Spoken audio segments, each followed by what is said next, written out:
Muy buenos días, estamos en la clase número 21 de Ciencias Naturales con los estudiantes de sexto de básica. Vamos a empezar, no sin antes recordarles que el icono nos permite saber cuándo el contenido se debe pasar a nuestro portafolio. El día de hoy empezamos de manera formal el parcial 2 de este segundo trimestre con la unidad número 5 que se titula Reproducción Humana. Tenemos estos 5 temas, como ya sabemos en todas las unidades, ¿no? Vamos a ver el primer tema, el cual es la reproducción humana en sí. ¿Cuál es su definición? ¿Cuáles son sus características? Pues bien, para empezar, debemos saber una definición de lo que es la reproducción humana, ¿no? En este caso. ¿Y qué es la reproducción humana? Pues bien, es complejo, un complejo conjunto de procesos, tanto biológicos como químicos o bioquímicos, para ser más precisos. ¿Y qué permite este conjunto de procesos? Pues permite a dos seres humanos que son de sexos diferentes, es decir, hombre y mujer, puedan concebir a un nuevo individuo que sea obviamente perteneciente a la especie. Es decir, un ser humano, sexo masculino, otro ser humano de sexo femenino, se unirán y darán origen a otro ser que sea de la misma especie, ya sea masculino o femenino. Ahora, ¿cómo es la reproducción humana? Nosotros hemos visto, cuando estudiamos en unidades anteriores, hemos visto que hay dos tipos de reproducción, sexual y asexual, ¿verdad? En el caso del ser humano, la reproducción es de tipo sexual. Ya lo dijimos, terminen dos seres de distinto sexo. Ahora, la reproducción humana es de tipo sexual y es mediante la unión de las células o de los gametos, ya sea los óvulos en parte de la mujer y los espermatozoides por parte del hombre. Estos óvulos y espermatozoides poseen la mitad, cada uno posee la mitad de la información genética de cada individuo, asignada obviamente estos caracteres al azar. Aquí podemos encontrar los cromosomas, que son quienes contienen la información genética. El ser humano, pues, en su genoma, tiene 46 cromosomas. Si son la mitad, quiere decir que son 23 en el óvulo y 23 en el espermatozoide, ¿no? Una vez que se unan, completarán los 46 y se dará inicio al proceso como tal. Ahora, los gametos se producen, obviamente, en los órganos sexuales. Ovarios en las mujeres, testículos en los varones. Nosotros ya en años anteriores, me parece que el año pasado también, hemos visto lo que es el aparato reproductor, ¿no? De todos modos, vamos en esta misma clase a hacer un breve repaso de eso para poder continuar. ¿Listo? Vamos a empezar con el aparato reproductor femenino. Esta es una vista transversal. Podemos definir estructuras, digamos, estructuras principales, yendo de el exterior al interior, empezando por la vulva, que es básicamente la parte externa de lo que es el aparato reproductor femenino. Es la entrada básicamente, o es, digamos, el medio de contacto. En la vulva, pues tenemos tres estructuras bien diferenciadas, las cuales son lo que es el clítoris, los labios menores, que están un poco más internos, y los labios mayores, que son más externos. El conducto que sigue luego de la vulva es lo que se conoce como la vagina. La vagina es el conducto, ¿sí? Muchos confunden vulva con vagina y la verdad no son lo mismo. Son dos cosas muy diferentes. La vagina es el órgano o el conducto que une lo que es la vulva con el útero. Es un órgano como tal, permite dos cosas. Primero, permite lo que es la copulación o el coito. Y segundo, permite también el parto. Este es el canal de parto y se va a ensanchar una vez que pues que esté el bebé a punto de salir, pues, ¿no? Para poder permitir el paso. Luego tenemos lo que es el útero como tal. El útero es un órgano que tiene más o menos la forma de una pera, como al revés, una pera invertida, y contiene lo que es el endometrio, que es un tejido muy rico en vasos sanguíneos y otras cosas, el cual se encarga de recibir al óvulo cuando ya está fecundado, y aquí es donde se desarrolla el embrión que luego da origen al feto como tal. Y es útero que se ensancha y eso es la abultación en el vientre de la mujer pues cuando está embarazada.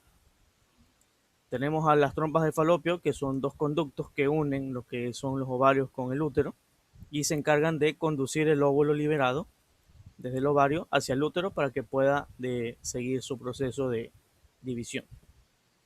Y los ovarios, los cuales son los encargados de producir las células sexuales, que ya sabemos que se llaman óvulos, además de las hormonas sexuales femeninas, que son la progesterona y el estrógeno, ¿verdad?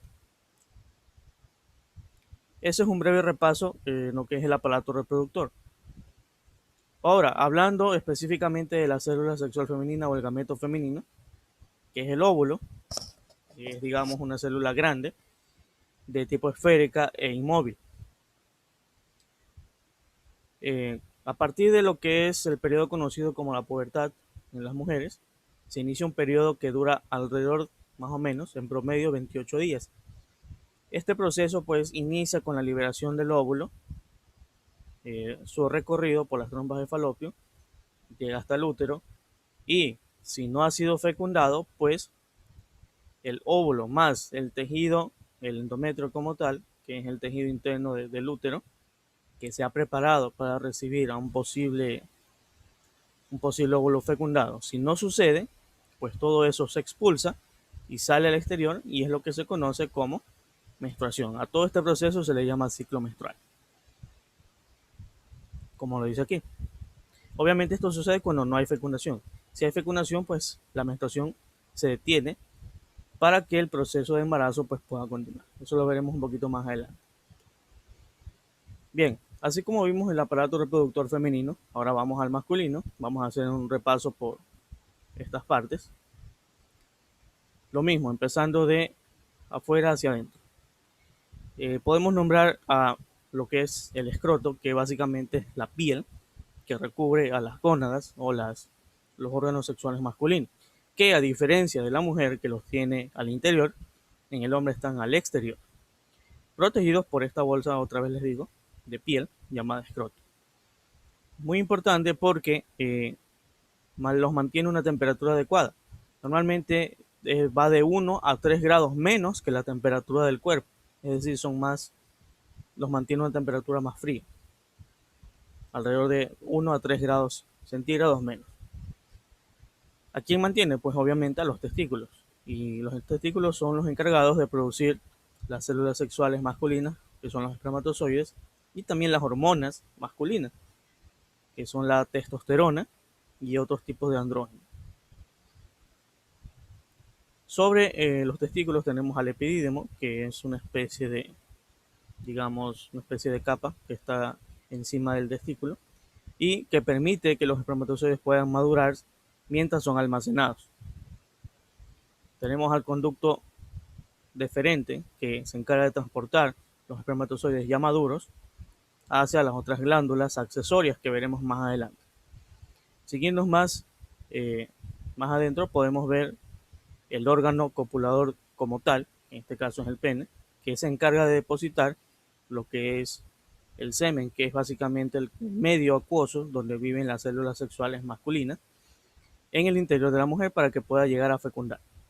Por medio de la uretra, que es este canal que ustedes ven aquí, que en el caso del hombre sirve para dos cosas: para transportar lo que es el semen y obviamente las células sexuales y para también expulsar la orina.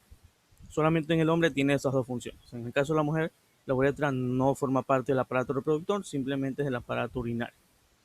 Solamente sirve para expulsar orina. En el hombre sirve para esas dos cosas.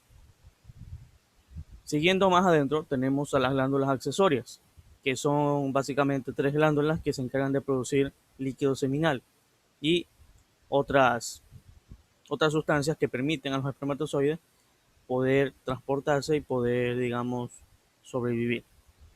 ¿Cuáles son? Son la vesícula seminal, la próstata y la glándula de Cooper.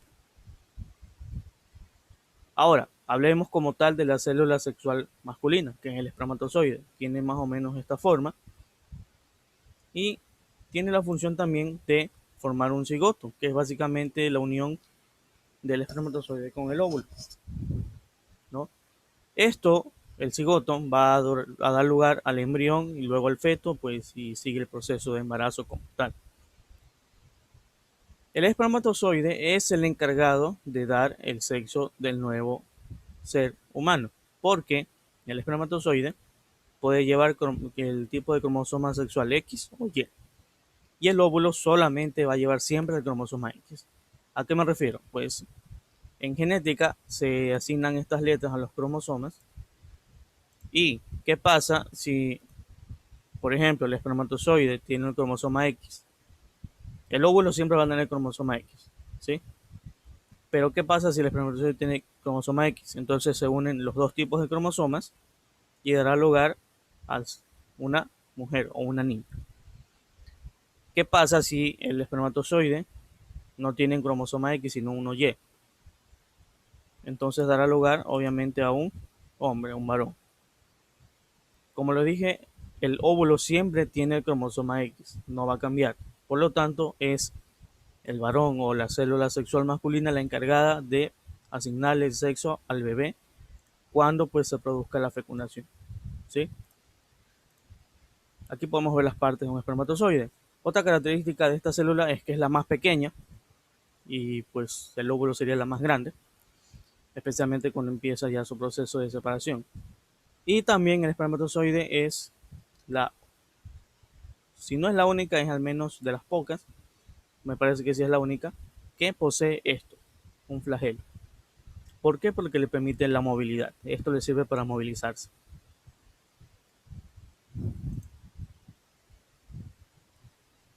Bien, aquí tenemos las etapas de la reproducción humana. Son básicamente cuatro. El coito, lo que es la fecundación, luego el embarazo y luego el parto. Muchos consideran a esto uno solo. Otros lo ponen separado, pues digamos que son significados diferentes.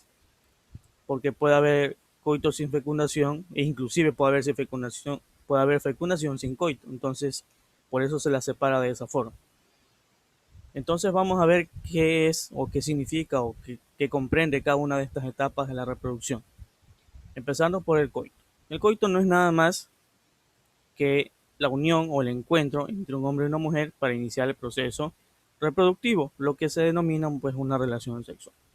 El coito termina cuando, o mejor dicho, la finalidad del coito es de que los espermatozoides sean liberados dentro de la mujer.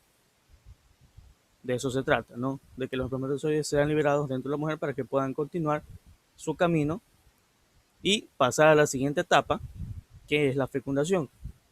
En la fecundación, los espermatozoides van a tener que viajar dentro del útero y encontrarse con el óvulo. Una vez que se encuentran, o se encuentra, porque en realidad de uno solo se va a unir, o en casos pues muy puntuales, a veces se dan dos. Entonces, cuando se unen, el óvulo y el espermatozoide, cuando se unen sus núcleos, mejor dicho, se produce la fecundación. Y esta fecundación da inicio a la etapa siguiente que se conoce pues como el embarazo.